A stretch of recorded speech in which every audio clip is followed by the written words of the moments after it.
여러분 안녕하세요. 오후의 경제 수다 오수다 김혜연입니다. 안녕하세요. 이효정입니다. 지난주 말 뉴욕 증시는요, 미국의 9월 생산자 물가지수가 시장의 예상치를 하회하면서 다우존스는 0.97% 상승, S&P 500 지수도 0.61% 상승, 나스닥 역시 0.33% 상승하는 등 주요 지수들 모두 상승하면서 강세 마감했습니다.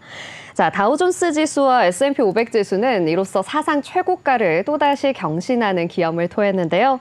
앞서 발표된 이 9월의 미국 소비자 물가 지수가 전반적으로 예상치를 웃돈 것과 다르게 선행지수 성격의 PPI는 또 둔화하는 흐름을 보이면서 투심이 자극된 것으로 보입니다. 자, 호실적으로 은행주의 주가들은 오르고 있는데요. 반면에 테슬라의 주가는 8.78% 급락하는 모습을 보였습니다. 시장의 기대를 모았었던 이 로보택시의 공개가요. 결국에는 이 출시 시기와 같은 것들이 시장의 눈높이를 좀 충족시키지 못했다라는 실망감을 만들어내면서 로보택시 때문에 더욱더 하락하는 모습을 보였는데요. 로보택시의 기대감을 반영해서 주가가 올랐었던 국내의 2차 전지 종목들 그리고 자율주행 관련 종목들까지도 영향을 받는 모습 보였습니다. 이번 주 뉴욕 증시의 투자자들은 9월의 예상을 뛰어넘는 고용 호조 이후에 경기 회복세가 지속될 것인가를 가늠하는 시간이 될 것으로 보이는데요. 현지 시간으로 17일에는 9월 소매 판매 보고서가 발표되겠습니다. 이것을 굉장히 주목할 예정으로 보이는데요. 이 지표를 통해서 소비 지출의 동향을 확인하고 또 경기 회복세 지속 여부를 가늠하겠습니다. 야후 파이낸스가 이 소식을 보도하면서 함께 또 기업들의 실적 발표 소식도 전했는데요. 특히 뱅크 오브 아메리카, 골드만삭스, 모건 스탠리와 같은 대형 은행주들의 실적 발표 앞두고 있습니다. 금융 섹터의 전반적인 분위기 좀 파악할 수 있을 것으로 보이고요. 또 유나이티드 항공과 넷플릭스의 실적 발표 역시 주목할 만한 이벤트인데요. 미증시의 기업들은 아니지만 네덜란드의 ASML과 대만의 TSMC와 같은 반도체 관련 종목들도 이번 주 실적 발표 앞두고 있기 때문에 여러분이 주목해 보셨으면 좋겠습니다.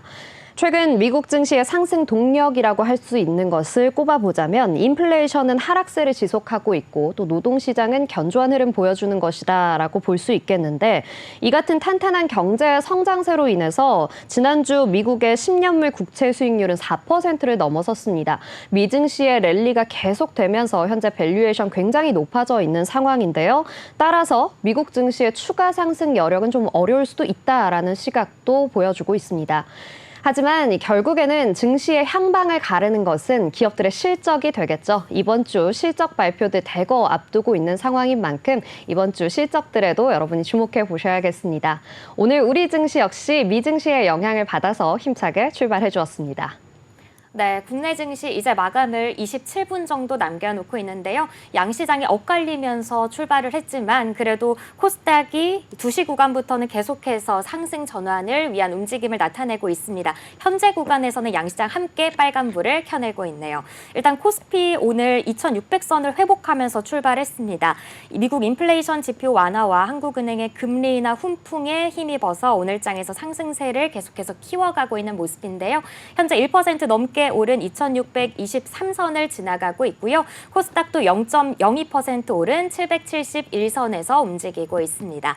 일단 코스피 시장에서 오늘 외국인의 수급이 들어와주고 있습니다. 많지는 않지만 458억 원 순매수해주고 있고 기관이 3천억 원 넘게 물량 담아주면서 지수를 끌어올려주고 있습니다. 코스닥 시장에서는 반대로 외국인과 기관이 함께 물량을 내놓고 있는데요. 개인이 1,157억 원 물량 순매수해주면서 강보합권에서 지수가 움직이고 있습니다. 일단 오늘 코스피 지수보다 코스피 200 지수 상승 탄력이 더 좋습니다. 시총 상위 종목들이 일단 올라주고 있는데 삼성전자, SK하이닉스가 오랜만에 동반 상승을 하고 있습니다. 삼성전자 오늘 2% 넘게 오르면서 6만 800원에 거래되고 있고요. SK하이닉스도 1% 넘게 오른 18만 8천 원에서 움직이며 오늘장에서 19만 원 선에 안착할 수 있을 것인지 기대를 모으고 있습니다.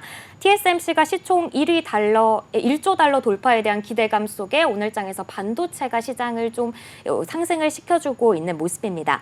전거래일 미증시에서 이 금융주들 실적이 좋게 나왔고요. 국내 금융주들도 3분기 실적에 대한 기대감과 함께 오늘 장에서 강세를 나타내고 있습니다. KB금융 52주 신고가를 경신하기도 하면서 현재 5% 넘게 오른 96,500원에 거래되고 있고요. 신한지주도 1% 넘게 오르면서 58,100원에 거래되고 있습니다. 금융뿐만 아니라 증권, 보험 관련주들도 일제히 상승세를 나타내고 있습니다. 반대로 코스닥 시장에서는 시총 상위 종목들이 대부분 내리고 있습니다. 알테오젠이 1.94% 내리면서 37만 8,500원에 거래되며 제약바이오 관련주들도 오늘 장에서는 조정을 받는 모습이고요. 2차 전지 관련주들도 오늘 장에서 또 내리고 있습니다. 에코프로 그룹주들 일제히 2% 하락하는 흐름이 나타나고 있습니다. 한강 작가의 노벨문학상 소식으로 전거래일에 크게 상승을 했던 출판 관련주들은 오늘도 상승세를 이어가고 있는데요. 노벨문학상 수상으로 출판업계도 활기를 띠고 있다는 소식이 전해지면서 예스24, 한세, 예스24홀딩스 모두 오전장에 상한가에 도달했습니다. 이외에도 오늘 한국, 미국 무인 이동체 협력에 대한 기대감 속에 드론 관련주들도 관심을 받고 있고요.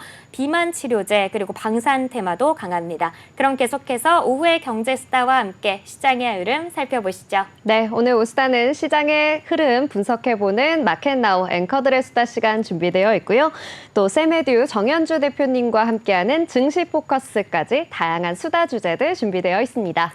네, 또 오늘 장 마감 전 짚어보는 주식시장의 특징적인 흐름 분석도 준비되어 있으니까요. 끝까지 함께해 주시기 바랍니다. 아울러 본 방송에서 제공하는 정보는 투자 판단에 대한 조언일 뿐 주식의 상승과 하락을 보장하진 않습니다. 네, 오후의 경제 수다 오수다 본격적으로 시작해 보겠습니다. 현재 우리 시장을 뜨겁게 달구고 있는 종목부터 만나보고 오셔야겠죠. 이 시각 특징주 탑5 보고 오겠습니다. 시청자 여러분 안녕하십니까? 오늘 증시에서 인상적인 흐름 보인 종목들을 알아보는 시간, 이 시각 특징주 탑5 시간의 김지아입니다. 과연 오늘 우리 증시에서는 어떤 종목들이 좋은 흐름 보여줬을까요? 저와 함께 자세히 살펴보시죠. 우선 5위입니다. 5위에는 오늘 상한가를 터치한 한성크린텍이 이름을 올렸습니다. 한성크린텍은 수처리 설계와 조달, 그리고 시공의 기술력을 갖춘 회사인데요. 그동안은 반도체 연관 사업의 수처리 시설에 집중했지만 이제는 바이오, 2차 전지, 폐수 재이용 등으로 사업을 다각화하고 있기도 합니다. 덕분에 한성크린텍은 SK하이닉스와 웨이스워터 트리트 시스템, 즉 오폐수 처리 시스템에 대한 512억 원 규모의 계약 의향서를 맺으면서 SK하이닉스 청주 공장에 폐수 처리 일부 시설을 공급하게 됩니다. 이런 대규모 수주 소식에 오늘 전장 대비 29.83% 오른 2,320원을 거래되고 있습니다. 이어서 4위입니다. 4위에는 오늘로 6거래일째 상승 랠리를 이어가는 나이백이 이름을 올렸습니다. 나이백은 펩타이드 융합 바이오 전문 기업인데요. 미국 보스턴에서 곧 열리는 파마 파트너링 서밋에서 핵심 파이프라인인 NP201의 비만 치료제 연구 성과를 발표한다고 밝혔습니다. 더불어 이번 서밋에서 나이백은 NP201의 지방 축적 억제 기전을 통한 비만 치료 메커니즘과 이 메커니즘을 통한 장기 지속 가능한 제형 플랫폼에 대해 공개할 예정입니다.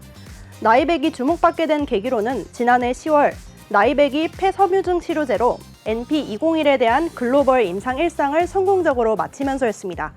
현재는 NP201의 적응증을 확대해서 염증 성장 질환 치료제로 미국 FDA 임상 진입을 앞두고 있습니다. 특히나 손상된 폐조직에 대한 재생 효과도 보이는 만큼 글로벌 제약사들이 특히 주목하고 있습니다. 덕분에 NP201의 개발 성과 글로벌 서밋 발표 소식에 매수세가 몰리면서 나이백은 오늘 상한가를 터치했고요. 현재 23,450원에 거래되고 있습니다. 계속해서 3위도 살펴보시죠. 3위는 오늘 52주 신고가를 경신한 SK바이오팜이 이름을 올렸습니다. SK바이오팜은 뇌전증 치료제인 세노바메이트로 주가 상승에 박차를 가하고 있습니다. SK바이오팜은 블록버스터 약물이 될 예정인 세노바메이트, 즉 미국명으로는 엑스코프리의 미국 매출 확장과 이에 따른 영업이익의 고성장이 기대되는 기업인데요.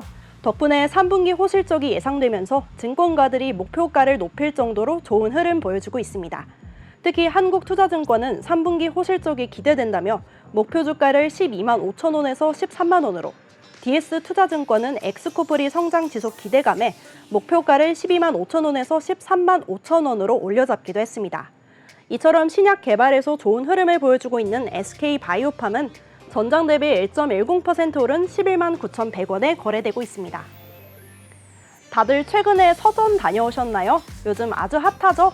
한강 열풍 덕분에 오늘 아주 강한 흐름 보여준 종목이 하나 있는데요. 바로 오늘 2위에 이름을 올린 예스24입니다.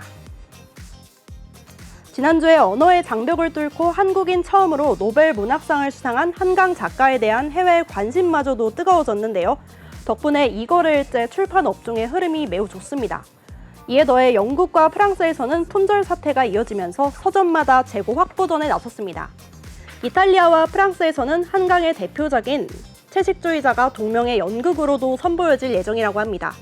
한강의 놀라운 노벨 문학상 수상으로 K-팝과 K-드라마에 이어 K-컬처가 K-문학으로 확대될 수 있을 것이라는 기대감이 높아졌는데요.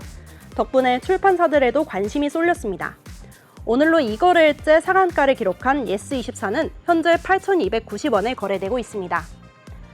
네, 마지막으로 대망의 1위입니다. 대망의 1위에는 7거래일째 상승 랠리를 이어가고 있는 KB금융이 이름을 올렸습니다.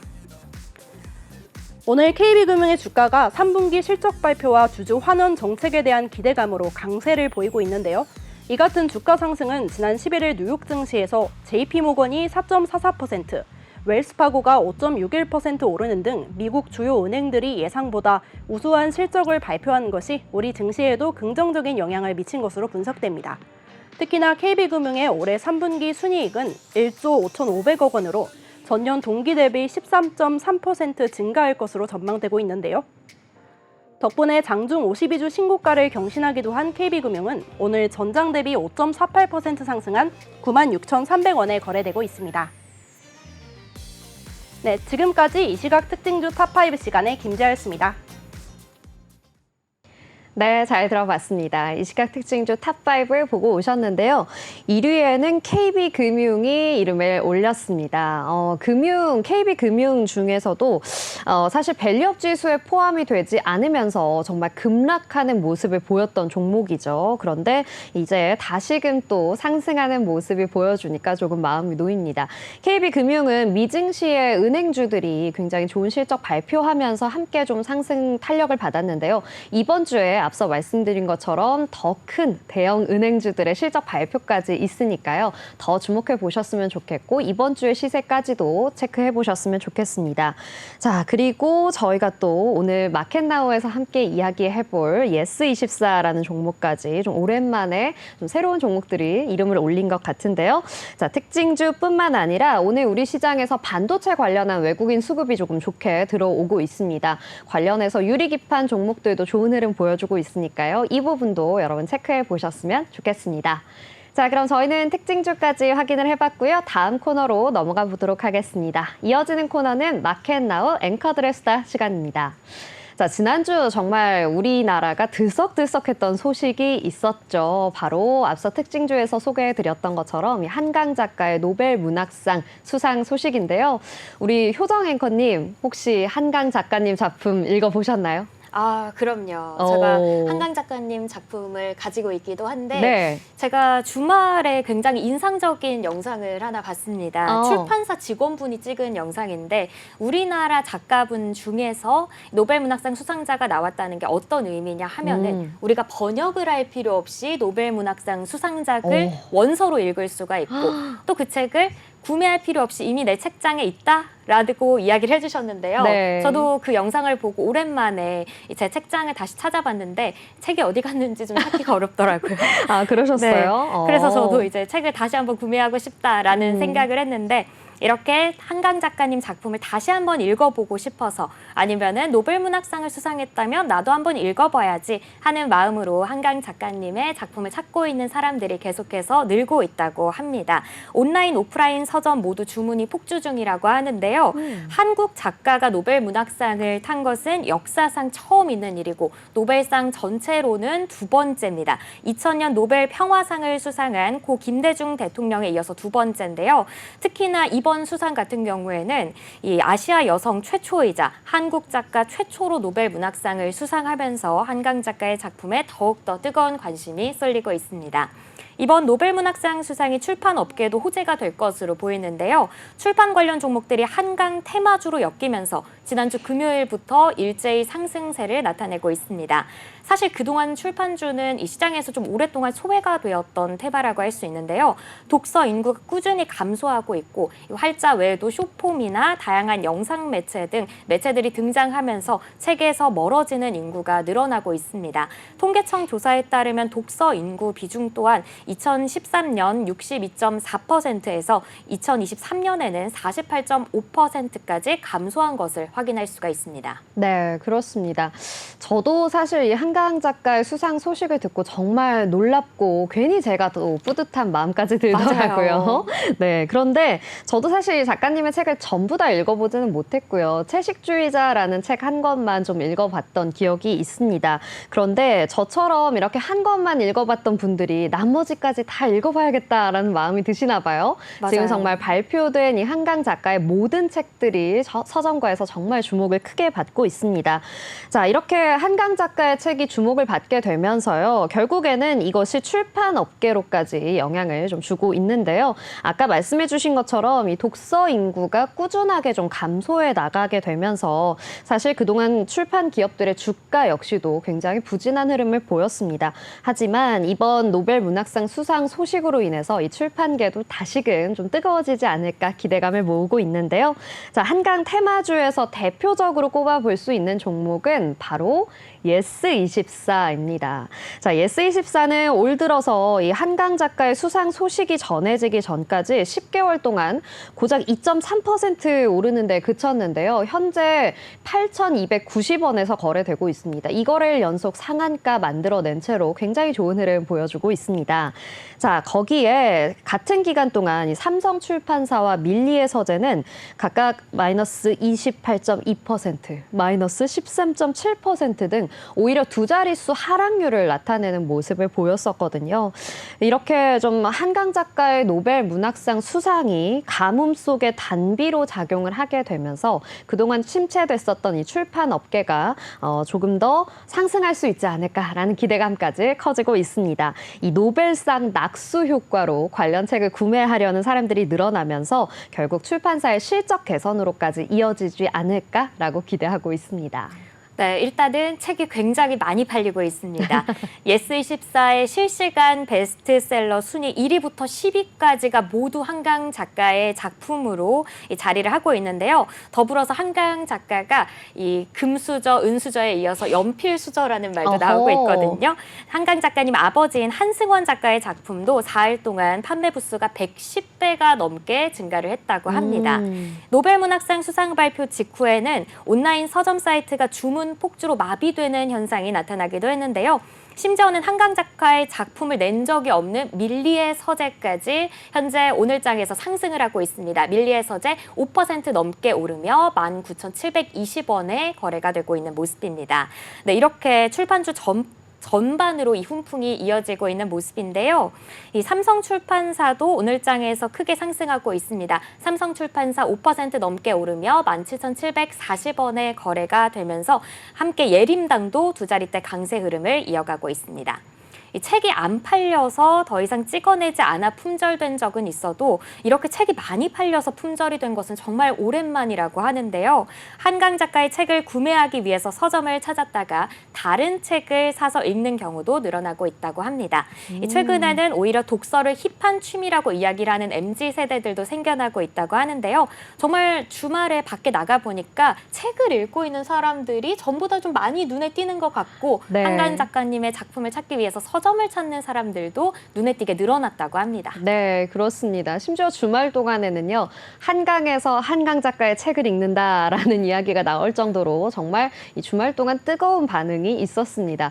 저도 이 지하철을 타고 다니다 보니까 최근 정말 요 며칠 사이에 책을 들고 지하철을 타시는 분들이 많아지셨더라고요. 정말 제가 피부로 좀 느끼는 그런 순간들이었습니다.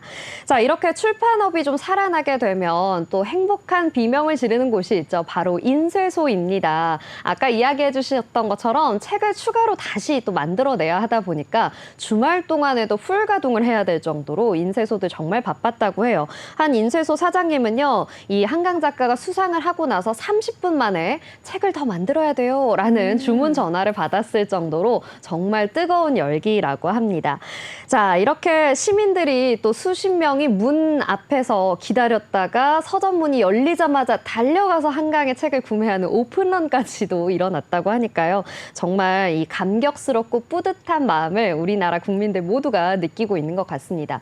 국회에서는 또 이런 제2의 제3의 한강 작가를 만들어내야 한다라는 의견과 함께 예산 지원 요청까지도 나오고 있다고 하네요.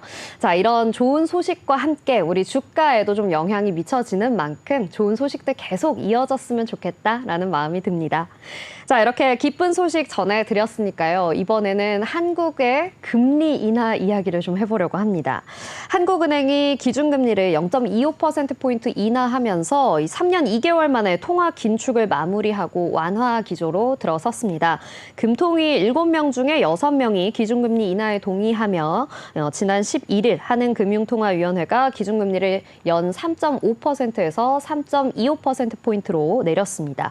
자, 2021년 8월 이후에 이어진 통화 긴축 기조가요, 무려 38개월 만에 막을 내렸습니다. 네, 그동안 수도권 집값 과열에 대한 우려 등으로 금리 인하를 주저하고 있던 한은이 결국에 금리 인하를 결정한 건데요. 고금리가 장기화되면서 내수 부진으로 경기 부양에 대한 필요성이 커졌기 때문일 것이라고 분석이 되고 있습니다. 한국 경제는 올해 2분기에 0.2% 역성장을 하는 등 경기 침체에 대한 우려가 계속해서 좀 나오고 있는 상황입니다. 한국은행 이창용 총재는 금통위 이후에 기자 간담회에서 성장 전망의 불확실성이 높아지면서 긴축 완화의 필요성이 커졌다고 이야기를 하기도 했습니다. 지난달에 미국 연준이 B컷을 단행하면서 한미 금리 격차가 줄어든 것도 영향을 미쳤을 것으로 보이고요. 이번 금리 인하로 고금리에 시달렸던 서민 대출자들은 일단은 한숨을 돌리게 될 것으로 보입니다. 한국경제인협회에 따르면 이번 인하 결정에 따라서 가계 이자 부담액은 연 2조 5천억 원, 기업의 이자 부담액은 연 3조 5천억 원이 감소할 것으로 추산하고 있습니다. 네, 그렇습니다. 이렇게 되면서 이 자금 부족으로 그동안 좀 힘이 들었었던 국내 부동산 프로젝트 파이낸싱, PF 시장에도 금리 인하가 정말 가뭄의 단비 같은 소식이 될 거라는 기대감 모으고 있습니다. 국내 부동산 PF 대출액이요, 200조 원이 넘는 상태라고 하거든요. 그러다 보니까 결국에는 이자 부담이 정말 커질 수밖에 없는 상황이죠. 이자 부담만 연간 수십조 원에 달한다고 합니다. 금리 인하가 이제 됐으니까요. 이자 부담도 좀 줄어들고 새롭게 또 신규 자금 유입 가능성까지도 커졌다라는 분석이 이어지고 있습니다. 하지만 이 전문가들 사이에서는요, 금리 인하 사이클이 이제 시작이 되기는 했지만 사실은 실질적으로 크게 영향은 없을 것이다라는 분석도 제기되고 있습니다. 주택담보대출 금리 등에 이미 기준금리 인하에 대한 기대감이 좀 반영이 됐기 때문에 더 많은 추가적인 금리 인하가 진행이 돼야만 의미 있는 변화가 생길 것이다라는 의견들도 나오고 있습니다. 네, 하지만 시장에서는 올해에는 추가적인 인하 없이 내년은 되어야 추가 금리 인하가 가능할 것이라는 전망이 조금 더 우세합니다. 금리 인하로 인해서 서울 중심으로 집값이 폭등하거나 가계대출이 급증할 것이라는 우려도 여전한데요. 이 시장에서도 집값과 가계부채 추세를 확인할 시간이 필요하다는 점과 그리고 섣부른 추가 금리 인하가 집값과 가계대출을 자극할 수 있다는 이유에서 추가적인 금리 인하는 내년으로 미뤄질 것이라는 이야기가 나오고 있는 것입니다. 이창용 한은 총재는 당분간은 기준금리를 추가 인하할 여력이 있다고 말을 하면서도 금융 안정에 대해 상당히 고려를 하겠다라는 점에서 매파적인 인하로 해석할 수 있다라고 언급을 했는데요. 이러한 발언 또한 당분간은 금리 인하에 나서지 않겠다는 의미로 해석될 수 있을 것 같습니다. 네, 그러다 보니까 이 구체적인 금리 인하 시기는 내년 1분기, 빠르면 내년 1분기에 추가 인하를 예상한다라는 시각들이 좀 우세한 편이고요. 이 집값 급등에 대한 피로감이 굉장히 우세하고 많고 또 정부의 대출 옥죄기 효과가 이 물가 추이를 좀 확인하면서 내수 회복 지연에 따른 정책 대응이 필요하다라는 시각들이 많이 나오고 있습니다. 이 교보증권의 한 연구원은요, 금융 불균형 경계감이 유지됐고 또 소수 의견 등장과 인하 포워드 가이던스를 고려하게 되면 현실적으로 11월의 인하는 좀 어려울 것이다라고 분석을 하고 있고요. 내년 1분기에 추가 금리 인하에 나설 수 있을 것이다라고 말을 했습니다. 자, 이렇게 내년에도 추가적으로 금리 인하가 좀 단행이 될지 계속해서 좀 우리 집값 그리고 물가 잡는 금리 좀 지켜보셔야 되겠고요.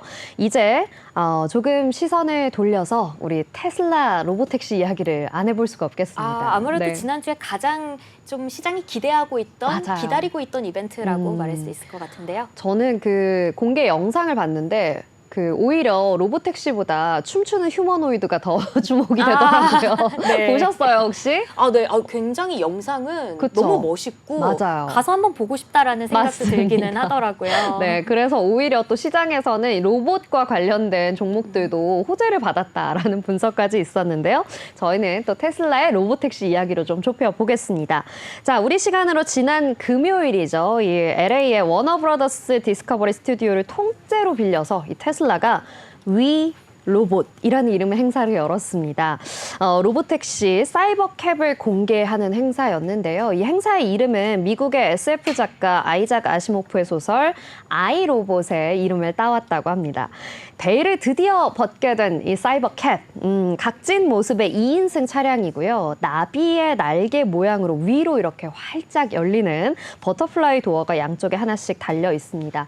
운전대하고 브레이크, 페달 같은 수동 제어 장치가 하나도 없다는 점이 정말 눈길을 끄는 모습이었고요. 후면의 유리창도 사라졌습니다. 즉 운전자가 직접 운전을 하는 것이 아니다 보니까 뒷차의 상황을 살필 수 있는 유리창까지도 필요 없다라는 것이죠. 자, 정말 완전 자율주행 차량을 선보이게 된 건데요. 충전은 어떤 방식으로 하는가 봤더니 케이블 연결 필요 없고요. 무선으로 가능하다라고 합니다. 본격적인 양산은 2026년에 시작될 전망으로 보고 있는데요. 이 머스크 CEO가 2027년 이전에 대량 생산에 나설 계획이다라고 하면서 차량 가격은 3만 달러, 약 4천만 원 미만이 될 것이다라고 밝혔습니다. 그리고 로보택시의 이용 비용이 굉장히 중요하겠죠. 1마일 1.6km당 0.2달러에 불과할 것이다라고 이야기를 했는데요. 1마일당 1달러 수준인 시내버스 요금의 5분의 1 정도라는 이야기입니다. 네, 또 테슬라는 이날 20인승 규모의 자율주행 전기밴인 로보밴 컨셉카와 앞서 말씀해 주신 대로 휴머노이드 로봇 옵티머스의 최신 버전도 함께 선보였습니다. 일론 머스크는 로보밴을 물품 운송용으로 사용하거나 단체 여행의 비용을 낮추고 싶을 때 이용할 수 있다면서 도시의 많은 차량으로 인한 고밀도 문제를 해결할 수 있을 것이라고 이야기를 하기도 했습니다. 옵티머스에 대해서는 여러분이 자신만의 개인 로봇을 가질 수 있다라면서 장기적으로는 시간이 좀 걸리겠지만 자동차보다는 적은 2만 달러에서 3만 달러 정도의 비용이 들 것으로 예상한다라고 이야기를 했습니다.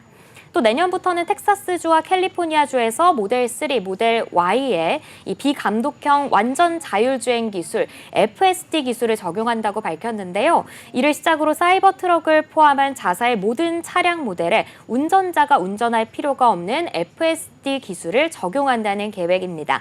다만 기존 차량을 로보택시로 전환하기 위해서는 당국의 승인이 필요하다는 이야기도 덧붙였습니다. 네, 그렇습니다. 이렇게 기대를 한껏 모았던 테슬라의 로보택시 드디어 딱 발표가 됐는데요. 이 미래지향적인 디자인에도 시장의 반응은 좀 냉담했습니다.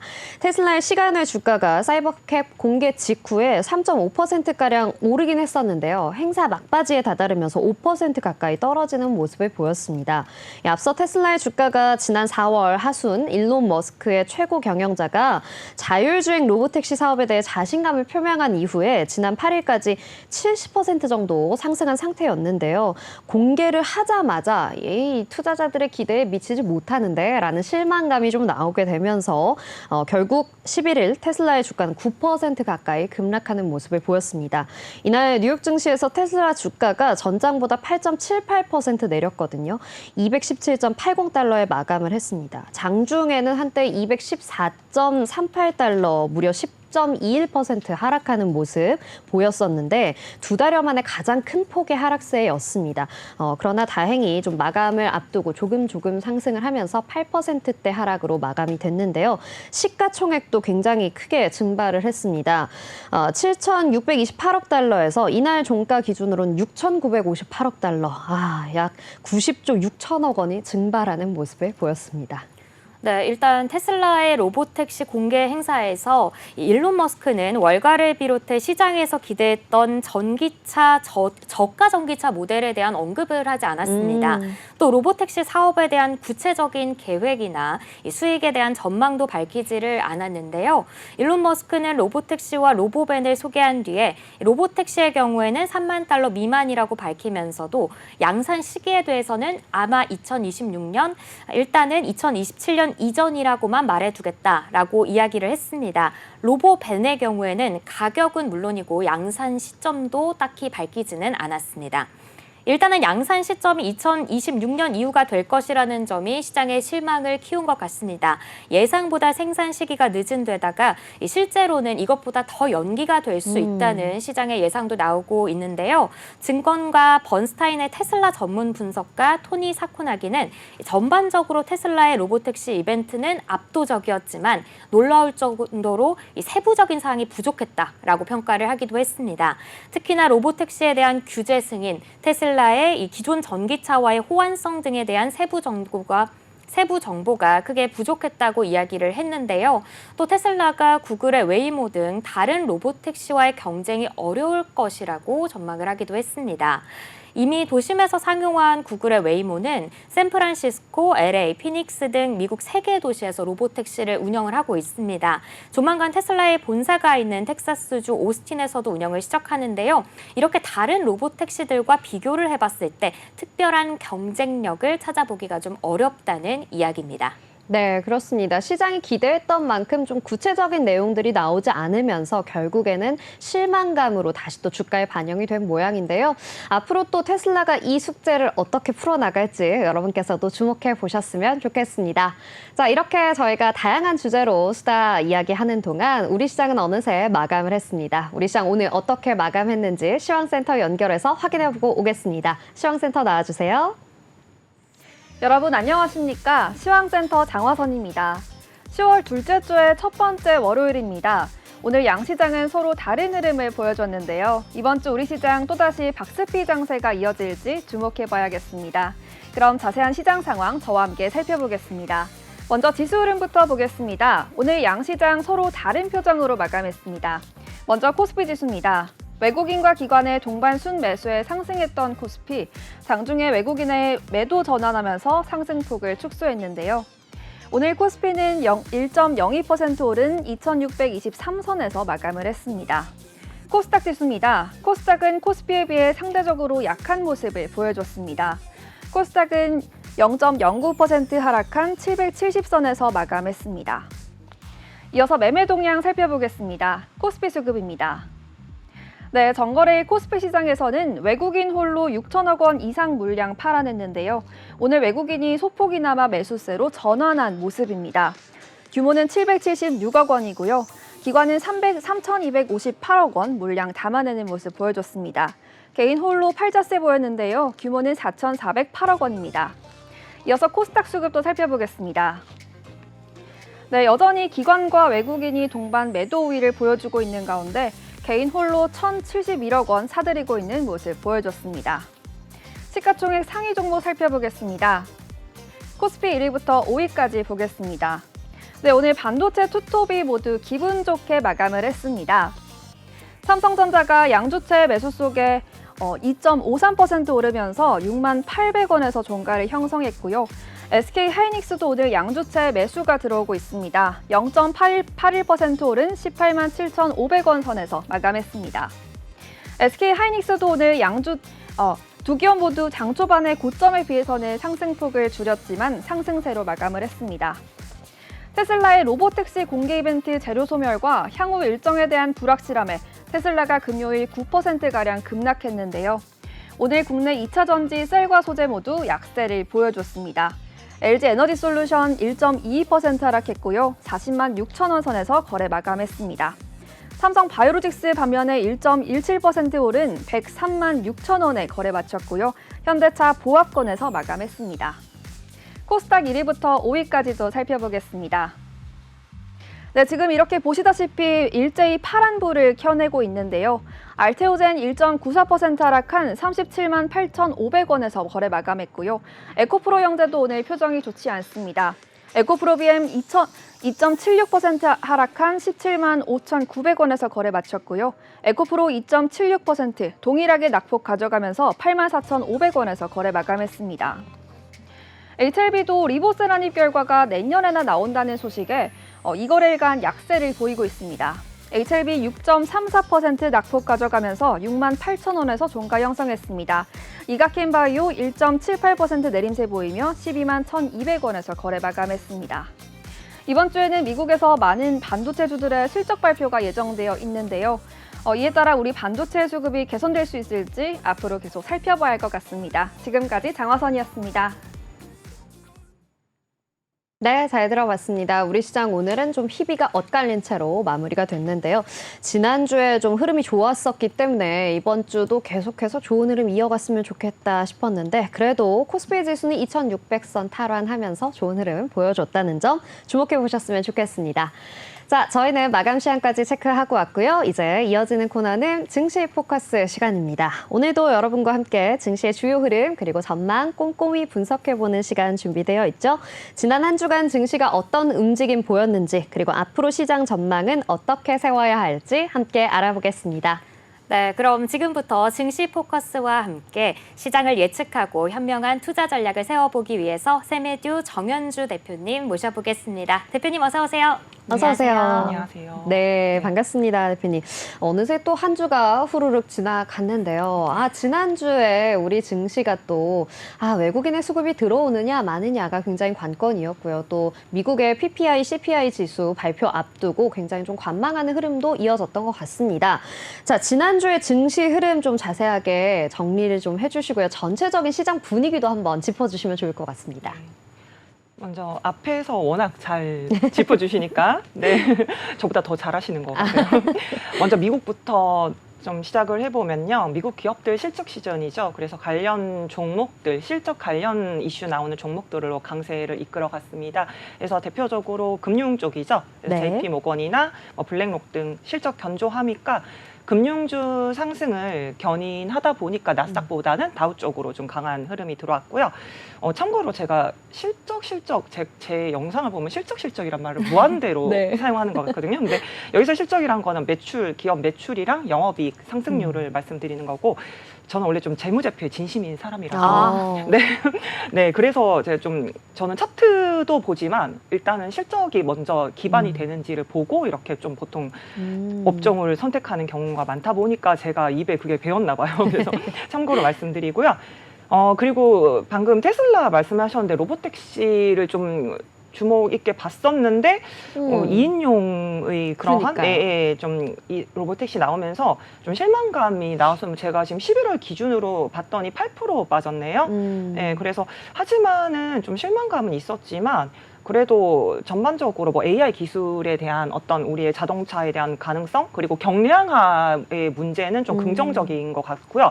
그래서 다음 주 23일 날은 테슬라 실적이 나와요. 그래서 그걸로 이제 시선을 이동시켜 봐야 될 것 같습니다. 그리고 이제 중국으로 다시 넘어가 보면 중국이 이번에 다시 또 지난주에 경기 부양 패키지를 또다시 재발표를 했습니다. 516조 원 가량이고요. 중앙정부에서 이제 지방에 있는 부채를 아예 지원을 해주겠다라고 해서 이게 내수 효과로 계속 이어질지가 저는 좀 주목을 계속 한동안은 봐야 될 것 같습니다. 이게 왜냐하면 우리나라랑 관련성이 좀 그렇죠. 깊다 보니까요. 그리고 이제 국내로 다시 넘어오면 제가 지난주에는 금통위 금리나 얘기를 안 했는 게 사실 이번에는 저도 동결 일 것 같아서 왜냐면 그 직전까지도 거의 6대4 정도 맞아요. 예, 네. 그랬었는데 이번에 좀 선제적으로 미국처럼 선제적으로 좀 네. 금리 인하가 들어간 것 같아요. 그래서 38개월 만이네요. 음. 38개월 만에 금리 인하로 아무래도 물가 상승률이 최근에 조금 꺾이면서 내수 부진에 초점을 좀 두었는 것 같은데 이러한 것들로 좀 전반적으로 봤을 때 지난 시장은 미국이랑 동일하게 종목별 이슈에 따라서 강세장이 계속적으로 있고요. 특히나 중소형 종목군이 상승을 주도했는 것 같습니다. 그리고 동일 업종 안에서도 서로 방향이 다르죠. 대표적인 게 삼성전자, 하이닉스. 네. 네, 그러다 보니까 삼성전자랑 하이닉스의 후반 기업들도 좀 방향성이 달라지고 그렇더라고요. 있어요. 네, 그래서 또 여전히 외국인은 매도가 계속됐고 지난주도 이게 언제까지 제가 이게 매도를 계속 한다라는 거를 말씀드려야 될지 모르겠는데 잠정 실적을 10조 제가 가이드로 말씀을 지난주에 맞아요. 드렸었는데 네. 10조가 안 됐죠. 9조 원대 9조 나오면서 원대, 네. 네, 그래서 실망감 나왔는데 지금 전체 실적 잠정만 나왔다 보니까 아직 그 확정 실적에서 예상하기로는 파운드리 쪽 적자는 거의 확실시로 예상되고 있고 그러면서 그래도 뭐 LED 사업도 철수한다 이러면서 사업 개편을 좀 추진하는 모습은 보여주고 있어요. 근데 우리가 22년도로 제가 되돌려 보면요. 22년도에 그때 당시에 3분기 실적이 삼성전자가 10조 원이었어요. 그때 당시랑 지금 동일한 현상인데 그때가 9월 말에 53,000원대까지 갔었거든요. 이야, 주가를 보면요. 그랬나요? 예, 예, 53,000원. 그래서 그 네. 뒤에 감산 발표가 나오고 나서 이제 외국인이 순매수를 들어가면서 삼성전자 주가가 계속 올랐습니다. 그래서 여기서도 혹시라도 감산에 대한 그러한 업황 개선과 이러한 것들이 나오는지 좀 지켜보고 싶고요. 그래서 삼성전자발인 것 때문인지 고객 예탁금 잔액이 지난주에 제가 그래도 56조까지 늘었다고 올랐어요 하셨어요. 이랬는데 네. 다시 그대로 52조 됐네요. 다시 또 내려왔군요. 네, 그래서 네, 그 부분에 대해서는 유동성에 대한 우려는 있지만 이번 주에 그래도 지난주보다는 좀 낫지 않을까 이런 기대감을 갖고 있습니다. 네. 네, 일단 뭐 지난주에는 종목 장세가 이어졌다고 이야기를 해주셨는데요. 그렇다면 대표님께서 지난주에는 어떤 종목들, 어떤 업종 조금 주목하셨는지 궁금합니다. 네, 지난 달에도 제가 계속 말씀드렸었는데 강세 종목의 교체가 굉장히 빠르죠. 맞아요. 네. 너무 빨라서 이게 일주일 내내 경고한 업종은 사실은 뭐 방산이나 바이오밖에 손꼽을 수가 없는 것 같아요. 사실 이런 것들이 계속 견조한 이유는 방산처럼 요소가 여러 가지가 겹치는 거죠. 예를 들어서 실적이 회복된다. 그리고 중동 정세의 이슈 이런 것들이 요소가 여러 가지가 겹치다 보니까 기대감이 그래도 오랫동안 계속되는 것 같고요. 그리고 뭐 목표 주가 상승 보고서도 계속 나오고 있어요. 방산 쪽은요.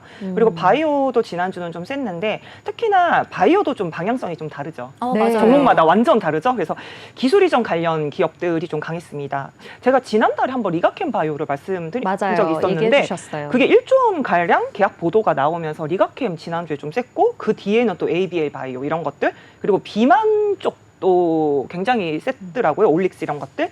그래서 두 가지가 그나마 견고했고 금리 인하하고 나서 금융지주 간만에 네. 간만에 예, 반갑습니다. 이 부분 때문에 그래도 외국인들 내수의 어떤 네. 그 수급에는 견이 좀 그 기여를 해준 바가 있는 것 같아요. KB금융 같은. 네, 그리고 테마로 넘어가면 우리 노벨 문학상 네. 관련 출판업들이 상한가 갔는데 아까도 제가 지금 방금 보니까 상한가가 안 무너졌어요. 네. 지금. 맞아요. 예. 그대로 그래서 마무리됐습니다. 네, 테마주 중에서는 가장 눈에 띄고 좀 사실 반갑다고 말씀드릴 수 있는 테마일 것 같은데 어쨌든 간에 좀 테마성이긴 합니다, 사실은. 그리고 경영권 분쟁으로 인한 이슈가 또 하나 나온 게 티웨이 항공. 맞아요. 급등했다가 바로 다음날 다시 급락 바로 했습니다. 네. 네. 이런 것들로 줄일 수 있을 것 같습니다. 네, 그렇습니다.